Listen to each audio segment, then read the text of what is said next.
All right, good morning, everybody. Happy Thursday. It's a gorgeous sunny day out there, so hopefully everybody's got a chance to check out the sun, get their dose of vitamin D. Um, as promised, we've been doing these morning live video series every morning, 8:30. Did morning market stats, real estate stats on Monday, and then also Tuesday did a home tour. Yesterday we talked about some of the stuff you can do to get your house ready to list. And then as we've been discussing throughout the series here, today we are going to have a little interview with a good friend of mine, Chris Sloan, who runs a program through Second Harvest called Bite to Go. And it's a program that they're looking for volunteers, people to help out. And I'll let him explain what they're doing. And so with that, we can go ahead and let's talk to Chris. Hang on. Morning, Chris. Good morning. All right, technology at its finest here. We're doing a live interview via Zoom. Right on. I love it. So Seems like we are being innovative in this sheltering in place time of our lives. Yeah, crazy stuff. yes, indeed. So tell us a little bit about what you guys have got going over there. I just shared a link where people can go once we get done listening to Chris to register to help out. So tell us about the program. Tell us what you guys have been doing over the years here, and a little bit about what you need. Yeah, absolutely. Thanks, Kevin, for the opportunity. Well, about 11 years ago, we found out that there were kids in North Spokane, specifically in the Meade School District, that were going hungry over the weekends. And a friend of ours, a counselor at the school, one of the elementary schools in Meade, told us that she's got about 22 kids that their best meals come from breakfast and lunch at school, and then over the weekends there's this gap.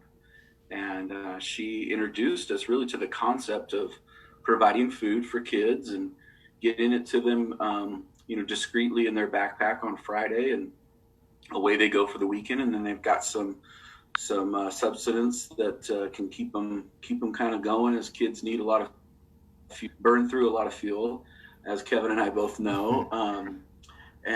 So we started that, and we got going, and we started sharing it with different organizations. We kind of developed the model of having a community partner come alongside of a school and really provide the funding for this food. So it's all brand new food. It's brand name food because we believe in dignity and respect for everyone. And so these kids are going home with Kellogg's cereal and, Chef Boyardee entrees and different things like that. So they can feel really good about not getting, kind of the second handouts or the third handouts from folks, but this is brand new stuff. Over the years, we have grown the program. It's now to date, we are serving 73 elementary schools in Spokane County. And we've added a second component to this program, which is feeding middle school and high school students, and it works a little differently.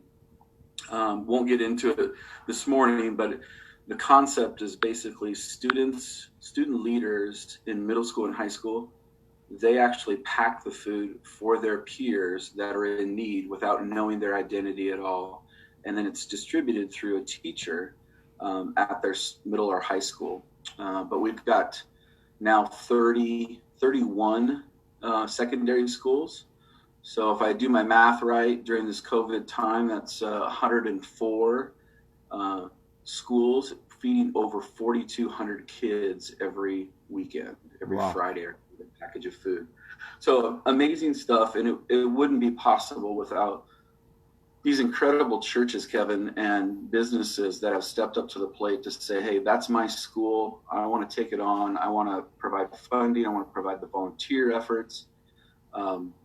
We'll be the mechanism to get the food to the school, and oftentimes distribute it directly to kids or directly to classrooms. Now, this poses a problem with the current situation we're in, because the program runs really efficiently when school's in session. But since, we're going on, what is it, almost an exact month, school has been out and been closed, we've lost the distribution point for the program. So we've really leaned on some of these adoptive organizations, members of the community that are, itching to help and serve. And we've kind of directed each school to go to a home delivery model where they're still getting the food each week, but they have worked it out to reach out to families, make sure it's okay, and really kind of become the next wave of FedEx and UPS drivers. We've got folks that are, putting 10 and 15 bags of food in their vehicle, and they're driving a route that has addresses on it, no names, no other information, just an address.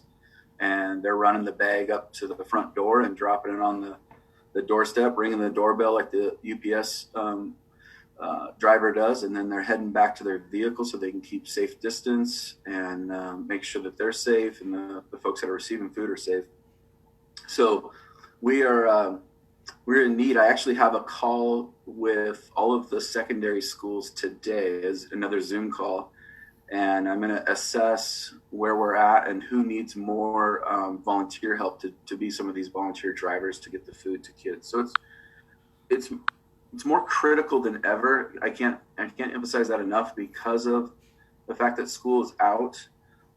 Kids are receiving, breakfast and lunch with the grab and go style through some of their schools, but there's still that gap on the weekends. And even Kevin, as you and I can attest, we have, a number of friends that I know of that have lost their jobs. They're in the situation of needing to access food resources for the very first time in their life because they've been employed and they've been, trucking along and doing well.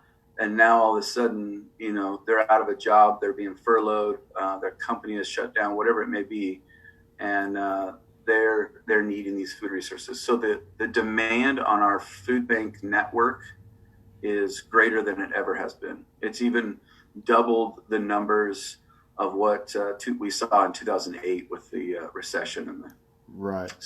Yeah, I think this has hit people's jobs a lot harder and quicker than we've ever seen before. So, and yeah. people haven't even had a chance to get some of the federal money or unemployment stuff. I mean, that stuff is moving so slowly right now. Yeah, I mean, this is great. So, I shared a link on the comments down below. So tell us, I mean, basically people click on that, Chris, and they can kind of register to help. Yeah. So with the program that I lead, the Bite to Go program, there's a number of different kind of opportunities.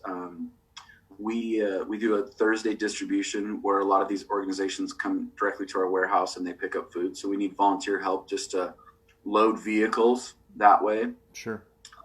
And everything we're doing, Kevin, at Second Harvest is essential. So it's safe. It's we follow all the CDC practices for our volunteers. So we want to make sure everybody's safe. So I want to definitely emphasize that. But also on the link that's going to be there on your Facebook page, there's an opportunity to give financially.